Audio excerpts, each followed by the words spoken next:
नमस्कार प्यारे बच्चों, केमिस्ट्री की ऑनलाइन क्लासेज में आप सभी का एक बार फिर से स्वागत है।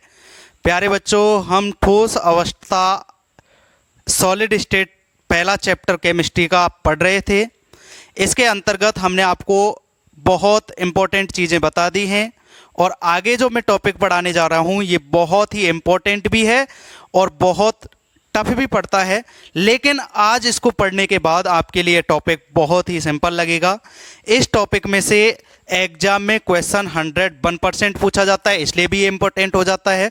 और साथ में इस सारणी को याद करना बहुत ही टफ काम है, लेकिन मैं आपको यहाँ पर बिल्कुल ट्रिक से ये सारणी याद करवाने वाला हूँ। आपको ये सारणी अच्छे से याद हो जाएगी ये वीडियो देखने के बाद, इसलिए आप इस वीडियो को अंत तक जरूर देखें। वीडियो पसंद आए तो लाइक जरूर कर दें। तो प्यारे बच्चों, जो हम आपको टॉपिक पढ़ाने वाले हैं उस टॉपिक का नाम है 7 आध एकक कोष्ठकाएं। तो यहां पर जो टॉपिक का नाम है वो मैं आपको बता देता हूं, 7 आध एकक कोष्ठकाएं। 7 परम्यूटेटिव यूनिट सेल। ये क्या होती हैं प्यारे बच्चों, वो मैं आपको बताऊंगा। कंप्लीट सारणी यहां पर मैं आपको बना के बताऊंगा। तो यहां पर मैं आपको बताऊंगा कि ये जो 7 आधे एकक कोष्ठक होती हैं ये कौन कौन सी होती हैं। हिंदी और इंग्लिश दोनों में मैं आपको बताने वाला हूं। जैसे घनीय हो गई, द्विसमलाक्ष हो गया, विषम समलाक्ष हो गया, वहीं आपका हो गया त्रिंताक्ष, जिसे अपन एक तरह से बोल सकते हैं त्रिकोणीय। इसके अलावा षटकोणीय हो गया, इसके अलावा एकंताक्ष हो गया, त्रिंताक्ष हो गया। ये 7 जो आधे एकक कोष्ठक हैं इनके बारे में हम पढ़ेंगे। उसके अलावा हम बताएंगे कि जो घनीय है उसके जो अक्षीय कोण हैं उनमें आपस में क्या संबंध होता है, अक्षीय जो लंबाई होती है उनमें आपस में क्या संबंध होता है। ये सारी चीज़ें हम आपको 7 के 7 के बारे में बताएंगे। जो 7 आधे एकक कोष्ठक हैं उन सभी के बारे में बताएंगे और साथ ही हम आपको बताएंगे कि इनकी जो टेबल बनाई जाती है, सारणी जो बनाई जाती है प्यारे बच्चों, वो किस प्रकार से बनाई जाती है। कंप्लीट जानकारी मैं आपको इस वीडियो में दूंगा, इसलिए इस वीडियो को आप अंत तक जरूर देखें। तो कहने का मतलब जो 7 आधे एकक जो कोष्ठक हैं इनके इंग्लिश में नाम, हिंदी में नाम, इनके अक्षीय कोण और इनके जो जालक हैं उनकी संख्या भी हम यहाँ पर आपको बताएंगे और सारी चीज इस वीडियो के अंतर्गत आपको मिल जाएगी, इसलिए आपको ये वीडियो अंत तक जरूर देखना चाहिए। हम आपको क्रिस्टलीय तंत्र के साथ साथ ये भी बताएंगे कि इनकी जो संभव विविधताएं हैं वो कितनी हैं, अक्षीय दूरी अथवा कोर की लंबाई क्या होती है ये भी हम आपको बताएंगे। साथ ही हम अक्षीय कोण के बारे में बताएंगे। तो देखिए प्यारे स्टूडेंटों, हम आपको बताने वाले हैं इनकी जो सारणी होगी वो किस प्रकार से बनेगी। सबसे पहले आपको लिखना है क्रम संख्या। यहां पर आ जाएगी आपकी क्रम संख्या। ठीक है भाई, क्रम संख्या के बाद जो टॉपिक होगा वो हो जाएगा आपका क्रिस्टलीय तंत्र।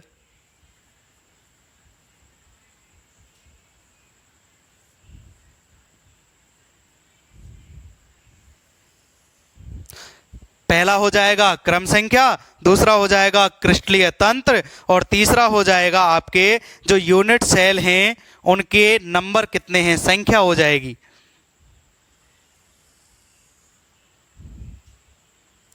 आध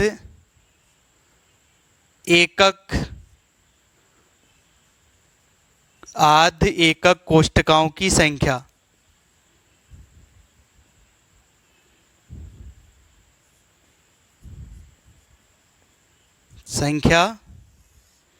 उसके अलावा अक्षीय दूरी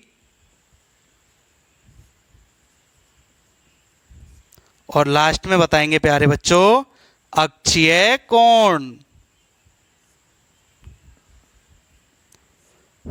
तो ये जो सारणी है, ये सारणी बहुत ही इम्पोर्टेंट है। हर साल इस सारणी से एक क्वेश्चन जरूर पूछा जाता है, लेकिन इस सारणी को बनाना और इस सारणी को समझना आपके लिए बहुत ही इम्पोर्टेंट है और आपको ये बनाना आना भी चाहिए, कहने का मतलब ये है। तो इसको किस प्रकार से बनाते हैं उसकी ट्रिक मैं आपको बताऊंगा, और ट्रिक से हम आपको ये जो 7 आध एकक कोष्ठका हैं इनको बनाना आप सीख जाएंगे। तो सबसे पहले ट्रिक की बात कर लेते हैं। ये बनाने से पहले थोड़ी सी मैं जगह कर लेता हूं नीचे ट्रिक के लिए। तो सबसे पहले ट्रिक से याद करने के लिए आपको यहां पर लिखना है C2 हर MCTC।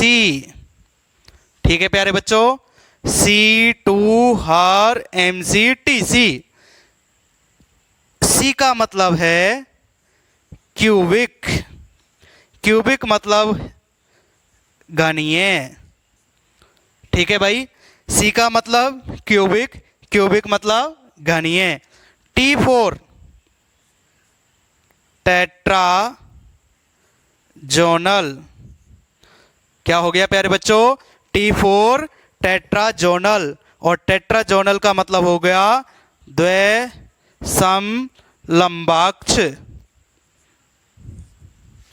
ठीक है। O4 हो जाएगा ऑर्थो,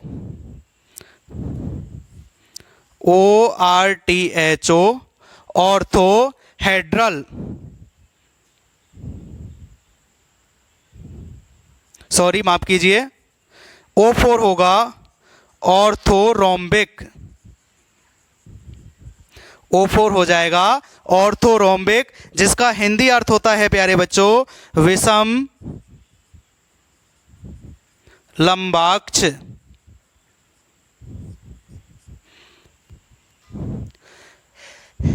HE का मतलब हो जाएगा हेक्साजोनल,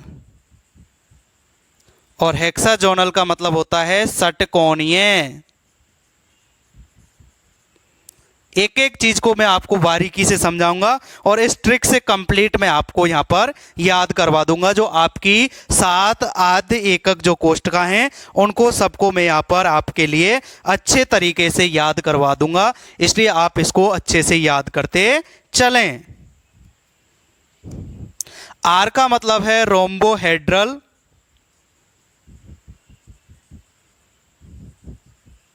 आर का मतलब है प्यारे बच्चों रोम्बोहेड्रल, जिसका हिंदी अर्थ होता है त्रिसमन्ताक्ष। त्रिसमन्ताक्ष जिसे अपन त्रिकोणीय भी बोलते हैं। ठीक है। MC का मतलब हो जाएगा प्यारे बच्चों मोनोक्लेनिक, मोनो CLINIC, मोनोक्लेनिक एकंताक्ष। और TC का मतलब हो जाएगा ट्राइक्लेनिक, त्रिंताक्ष। ये समझ लो आप। सबसे पहले आपको याद रखने का तरीका है C2 हर MCTC। इसका मतलब है C4 क्यूबिक, क्यूबिक का मतलब घनीय, T4 टेट्राजोनल द्विसमलाक्ष, O4 ऑर्थोरोम्बिक विषम लंबाक्ष, HE इसका मतलब हो गया प्यारे बच्चों, HE का मतलब हो गया हेक्साजोनल मतलब षटकोणीय। R का मतलब हो गया रोम्बोहेड्रल, इसका मतलब हो गया त्रिसंताक्ष या त्रिकोणीय। MC का मतलब हो गया मोनोक्लेनिक मतलब एकंताक्ष, और TC का मतलब हो गया ट्राइक्लेनिक मतलब हो गया त्रिंताक्ष। इसके अलावा जो इसके आध एकक कोष्ठकाओं की संख्या है ये जानने के लिए प्यारे बच्चों, या ब्रेवे जालक जो है उसकी संख्या जानने के लिए प्यारे बच्चों आपको एक ट्रिक याद रखनी है 324 11 21। क्या याद रखना है? 324 11 21। इसका क्या मतलब है ये भी मैं आपको इसी वीडियो में अच्छे से बताने वाला हूं। इसका मतलब आप समझ जाओगे। अब क्रम संख्या फर्स्ट पर क्या आता है, क्यूबिक मतलब घनीय। तो मैं हिंदी में ही लिख देता हूं इस सारणी में, सबसे पहले आएगा घनीय, सॉरी ये क्रम संख्या होगा और यहाँ पर क्रिस्टल तंत्र का नाम होगा घनीय। तो मैं यहाँ पर लिखूंगा प्यारे बच्चों घनीय। ये टेबल बहुत इंपॉर्टेंट है, ये टेबल बनाने का मैं तरीका आपको बता रहा हूँ, विद ट्रिक आपको टेबल बनाने का तरीका बता रहा हूँ। याद करने का तरीका है, रफ में एक बार आप ऐसे लिखना, सबके इंग्लिश में नाम लिखना, साथ में सबके हिंदी में नाम लिखना, और जिस प्रकार से मैं आपको सारणी बनाना सिखा रहा हूं आप भी एक बार उसी प्रकार से सारणी बनाना, सारी चीजें आपको अच्छे से याद हो जाएंगी। तो कहने का मतलब पहले नंबर पर आ गया आपका घनीय, और घनीय आ गया पहले नंबर पर। इसके अंतर्गत आध जो एकक कोष्ठकों की संख्या है वो होगी प्यारे बच्चों 3। अक्षीय दूरी की बात करें तो इसके लिए अक्षीय दूरी याद रखना है, a बराबर b बराबर c। कहने का मतलब a, b और c जो अक्षीय दूरी हैं इन तीनों का मान समान होता है घन के अंतर्गत। वहीं बात करते हैं अक्षीय कोण, तो इनके अक्षीय कोणों का मान भी प्यारे बच्चों बराबर होता है, और वो होता है कितने के बराबर, 90 डिग्री के बराबर। अल्फा बराबर बीटा बराबर गामा इक्वल हो जाएगा 90 डिग्री। दूसरे नंबर पर आता है द्विसमलक्ष टेट्राजोनल।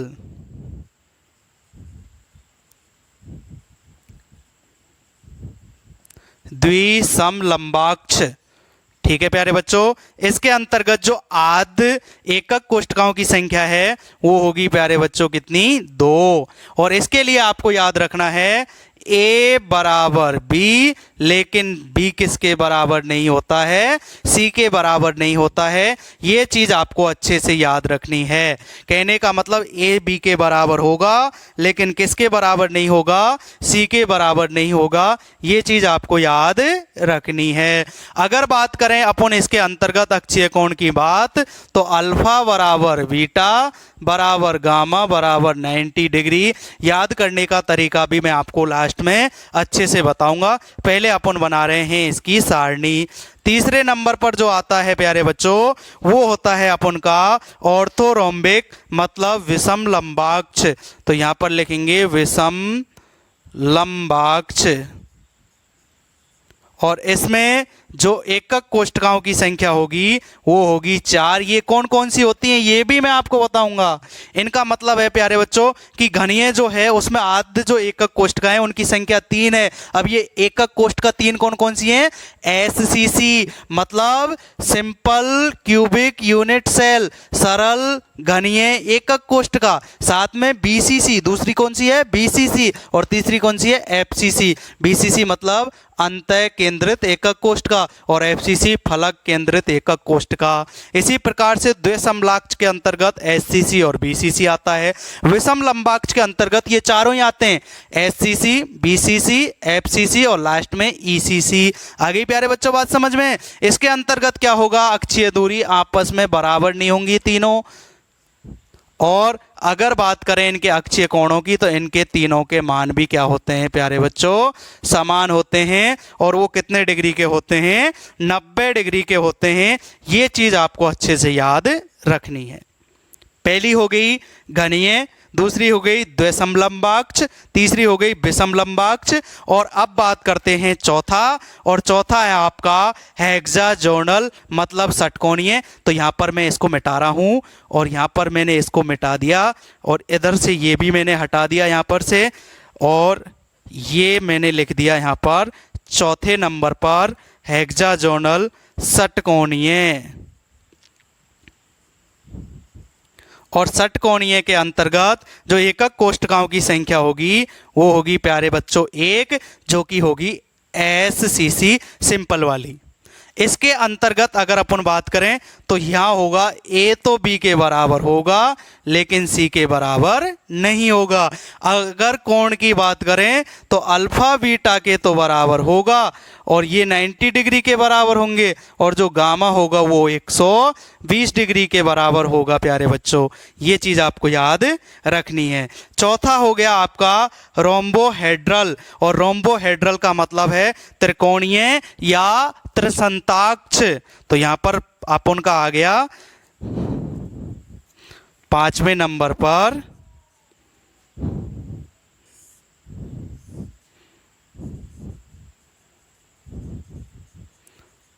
त्रिसंताक्ष या अपन बोल सकते हैं इसको त्रिकोणीय। अगर इसके अंतर्गत आधे एकक कोष्ठकाओं की बात करूं तो इनके अंतर्गत भी आधे एकक कोष्ठकाओं की संख्या होगी 1। और अगर अपन इनके अंतर्गत अक्षीय दूरी की बात करें तो इनकी तीनों की अक्षीय दूरी होती है समान। और अगर अपन इनके अंतर्गत बात करें अक्षीय कोण की तो अक्षीय कोण के अंतर्गत जो अपन का त्रिंताक्ष है इसमें अल्फा बीटा गामा तो बराबर होते हैं लेकिन वो 90 डिग्री के बराबर नहीं होते हैं। अल्फा बराबर बीटा बराबर gamma but does not equals to 90 degree. अब आता है हमारा छठवां और फिर आता है सातवां।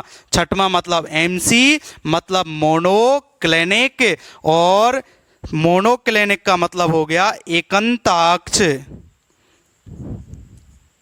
और मैंने आपको लिखाया था 324 11 21, तो कहने का मतलब यहाँ पर आ जाएगा 2। और यहाँ पर आप देखिए जो अगला जो होगा जिसकी अक्षीय अपन बात कर रहे हैं किसकी, एकंताक्ष की। और एकंताक्ष की जो अक्षीय दूरी होंगी प्यारे बच्चों, अक्षीय दूरी की अगर अपन बात करें एकंताक्ष की तो वहाँ पर अल्फा बीटा तो होंगे 90 डिग्री के बराबर।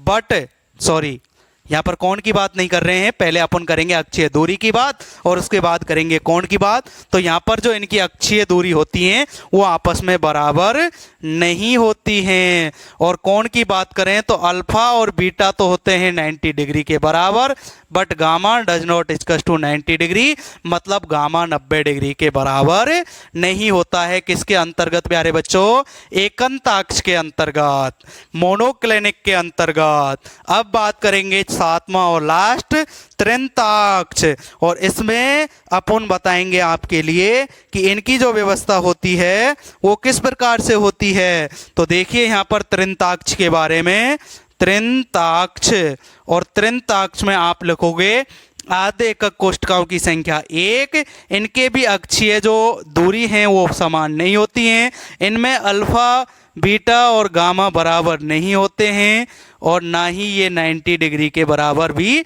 नहीं होते हैं। ये भी चीज़ आपको याद रखनी है, अल्फा बीटा गामा आपस में बराबर नहीं होते हैं और 90 डिग्री के बराबर नहीं होते हैं। तो प्यारे बच्चों ये 7 आधे एकक कोष्ठकाओं की सारणी बन गई। याद रखने का तरीका आपको मैं बता देता हूँ। याद रखना है आपको किस प्रकार से, जिससे कि ये आपको हमेशा याद रहे विद ट्रिक। ठीक है प्यारे बच्चों, ये सारणी बनाना बहुत ही तगड़ा काम है। इस सारणी को बनाते समय अच्छों के पैर हिल जाते हैं, लेकिन इस ट्रिक को जिसको मैंने आपको बताया है, इस ट्रिक की सहायता से अगर आप इस सारणी को बनाओगे तो इस सारणी को प्यारे बच्चों आप आसानी से बना करके आओगे। आपके सामने मैंने ये सारणी बनाकर बताई है, लेकिन इसमें मैं अभी आपको बहुत सारी चीज़ें और बताने वाला हूँ, बहुत सारी चीज़ें और समझाने वाला।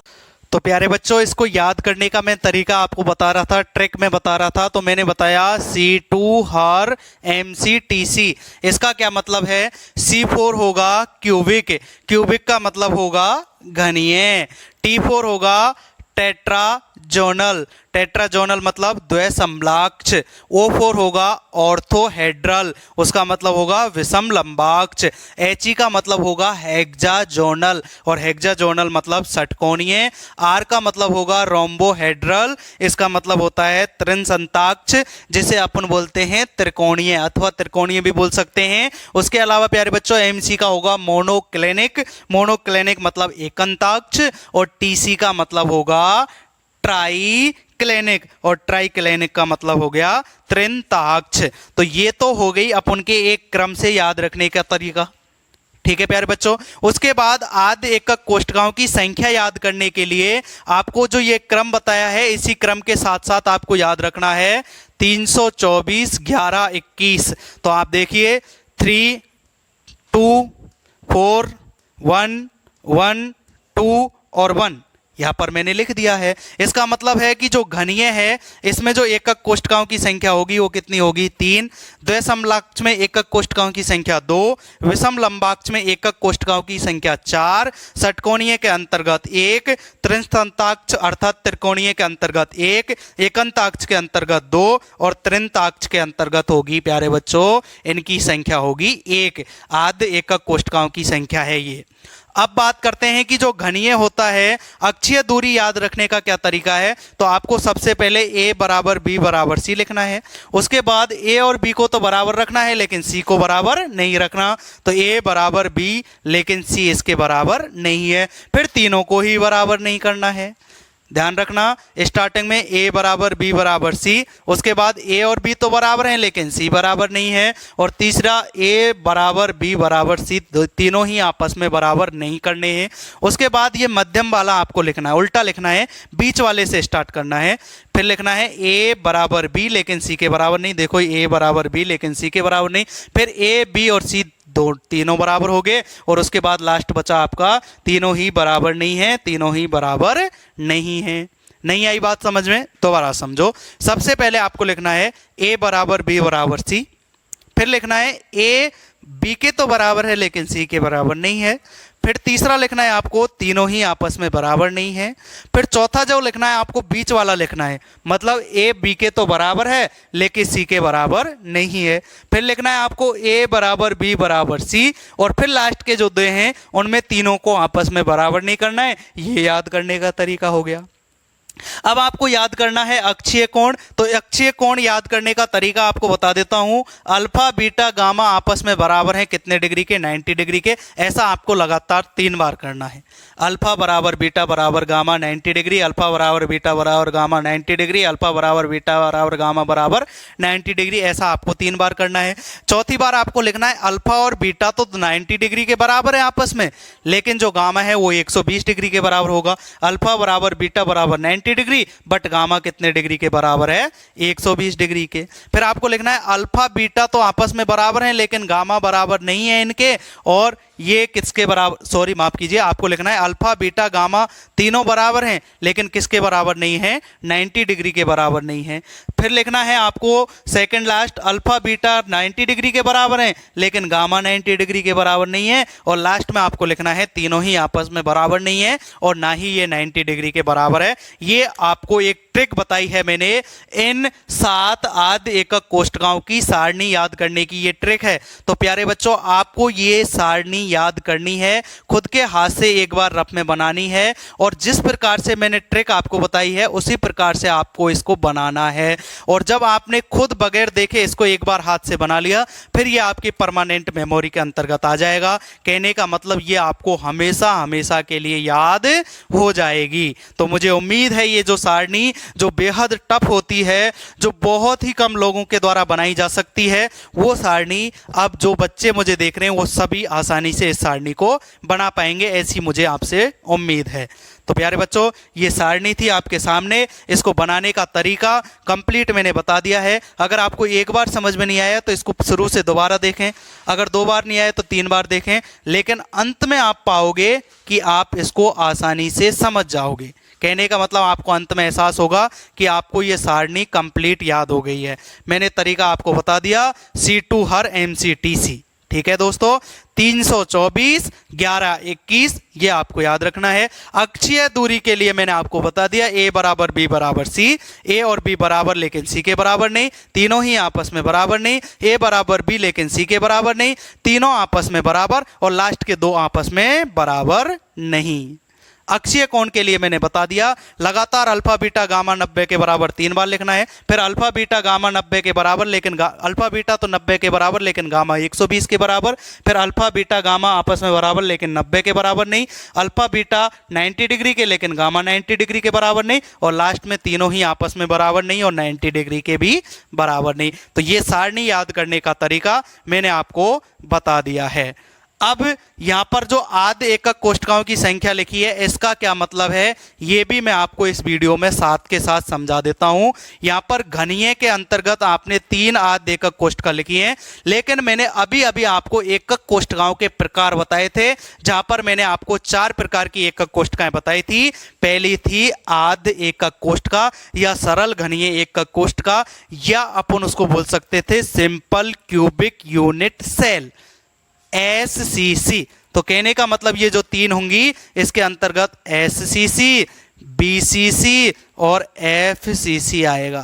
कहने का मतलब सरल घनीय एकक कोष्ठक, अंतः केंद्रित एकक कोष्ठक, फलक केंद्रित एकक कोष्ठ का। ठीक है, दो द्विसमलंबाक्ष के अंतर्गत दो का मतलब एससीसी और बीसीसी। एससीसी का मतलब आद्य एकक कोष्ठ का, आद्य घनीय एकक कोष्ठ का मतलब सरल घनीय एकक कोष्ठ का, simple cubic unit cell. BCC का मतलब बॉडी सेंटर्ड यूनिट सेल, कहने का मतलब अंतः केंद्रित एकक कोष्ठ का। चार के अंतर्गत चारों आ जाएंगी, एससीसी, बीसीसी, एफसीसी और ईसीसी। इसमें जो चौथे नंबर की है वो एंड सेंटर्ड क्यूबिक यूनिट, मतलब आपका हो जाएगा अंतःई केंद्रित एकक कोष्ठ का। षटकोणीय के अंतर्गत एक मतलब एससीसी, त्रिसंताक्ष के अंतर्गत एक मतलब एससीसी, एकंताक्ष के अंतर्गत दो एससीसी, और इसमें याद रखना है बीसीसी नहीं लेना, ईसीसी लेना है, और लास्ट है त्रिंताक्ष, इसके अंतर्गत एससीसी। तो ये टाइप्स हो गए आपके आद्य एकक कोष्ठकाओं के। तो कहने का मतलब घनीय जो कोष्ठकाएं हैं इसके अंतर्गत 3 एकक कोष्ठका होंगी, द्विसमलाक्ष के अंतर्गत 2 होंगी, विषम लंबाक्ष के अंतर्गत 4 होंगी, षटकोणीय के अंतर्गत 1 होगा, त्रिसंताक्ष या त्रिसमंताक्ष के अंतर्गत 1 होगी, एकंताक्ष के अंतर्गत 2 होंगी और त्रिंताक्ष के अंतर्गत होगी प्यारे बच्चों 1। अब आप सोच रहे होंगे साहब क्वेश्चन किस प्रकार से पूछा जाता है, तो यहां पर क्वेश्चन निम्न प्रकार से पूछा जाता है जिसे आप इस सारणी के बगैर याद ही नहीं रख सकते। क्वेश्चन पूछ लिया जाएगा आपसे कि द्विसमलाक्ष की अक्षीय कोणों के बारे में बताइए, या अक्षीय दूरी के बारे में बताइए, या बताइए कि जो द्विसमलंबाक्ष है इसके अंतर्गत एकक कोष्ठका कितनी होती हैं और कौन कौन सी होती हैं। ये क्वेश्चन आपसे पूछा जा सकता है। तो अगर आपको सारणी याद होगी तो आप बता देंगे द्विसमलंबाक्ष के अंतर्गत अक्षीय जो दूरी होंगी ए बराबर बी होगी, लेकिन किसके बराबर नहीं होगी प्यारे बच्चों, सी के। अल्फा बीटा गामा 90 डिग्री के बराबर होंगे, और इसके अंतर्गत एकक कोष्ठकाओं की संख्या 2 होगी। कौन कौन सी, एससीसी और बीसीसी।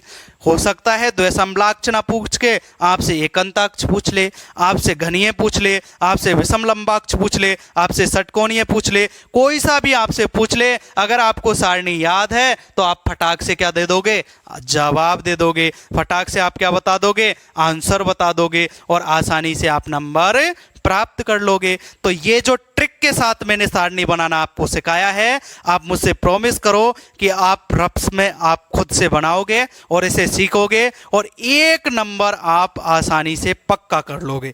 तो प्रॉमिस है दोस्तों, आपको इसको 1 बार नहीं, 2 बार नहीं, 3 बार, जितनी बार में आपको याद हो इसको रफ कॉपी के अंतर्गत आप बनाओ। 1 बार समझ नहीं आए दोबारा बनाओ, दोबारा नहीं आए तीसरी बार बनाओ, वीडियो बार बार देख करके बनाओ, लेकिन आप तब तक बनाओ जब तक आप इसे सीख ना जाएं और आपको ये कॉन्फिडेंट हो जाए कि अब हम बगैर देखे इसे बना सकते हैं। तब तक आपको इसको बनाना है और उसके बाद ये आपको आसानी से याद हो जाएगी। तो ये आपकी 7 जो आद्य एकक कोष्ठका थी उनके बारे में बताया, लेकिन इसमें एक ट्विस्ट आता है। अगला जो टॉपिक होता है जिसका नाम है ब्रेवे जालक, वो मैं आपको अब इस वीडियो में थोड़ा सा टॉपिक है वो भी बता देता हूं, और उसके बाद इस वीडियो को अपन क्लोज कर लेंगे। और इसके नोट्स भी मैं साथ के साथ आपको व्हाट्सएप जो ग्रुप है अपना उस पर अवेलेबल करवा दूंगा। तो आइए और हम यहाँ पर और समझते हैं इसको। अब मैं बिठा रहा हूँ बेटा, और अब अपन ब्रेवे जालक के बारे में पढ़ेंगे कि आखिरकार जो ब्रेवे जालक है वो क्या होता है। ब्रेवे जो जालक है वो किसने दिया था, क्या मतलब है इसका, ये सारी चीजें हम आपको बताएंगे।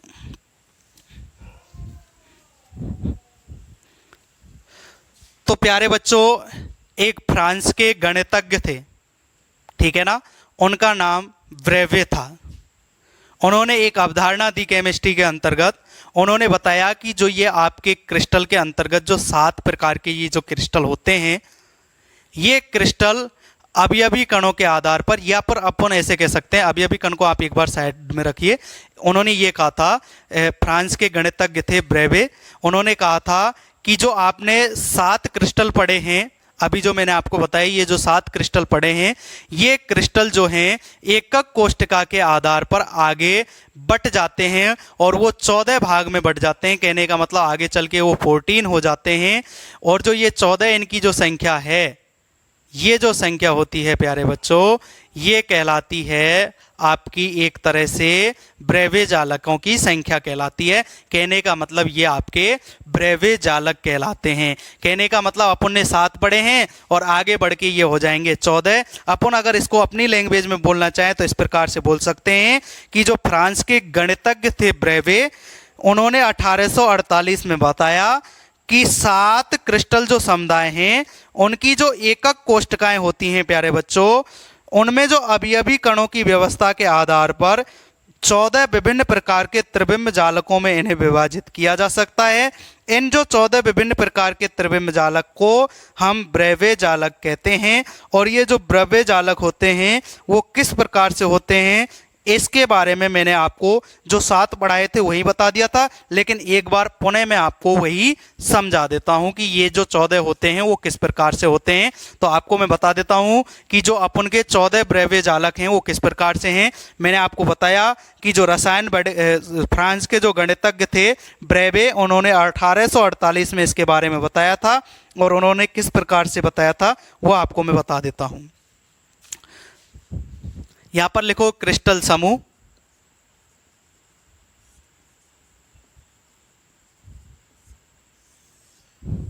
यहां पर लिखो जालकों के प्रकार,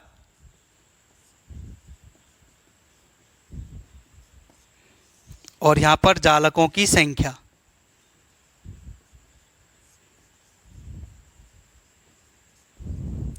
वही सारणी है एक तरह से, वही ट्रिक है, अलग ट्रिक नहीं है, वही ट्रिक है, वही सारणी है। यहां क्रम संख्या लिख देता हूं, वही ट्रिक है, वही सारणी है। इसका नाम होता है ब्रेवे जालक। और ब्रेवे जो जालक होते हैं वो कितने होते हैं? 14। किसने दिया था? फ्रांस के गणितज्ञ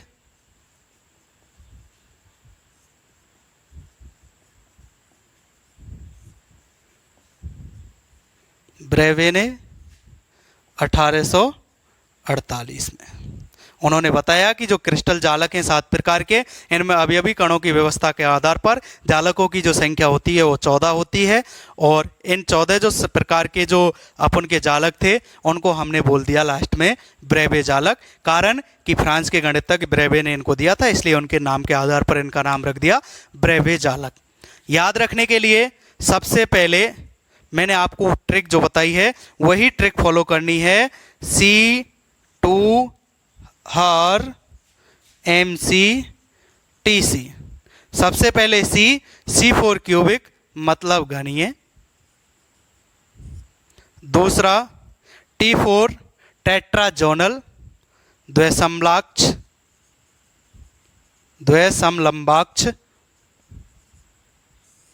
तीसरा O4 ऑर्थोरोम्बिक बोल सकते हैं, विषम लंबाक्ष।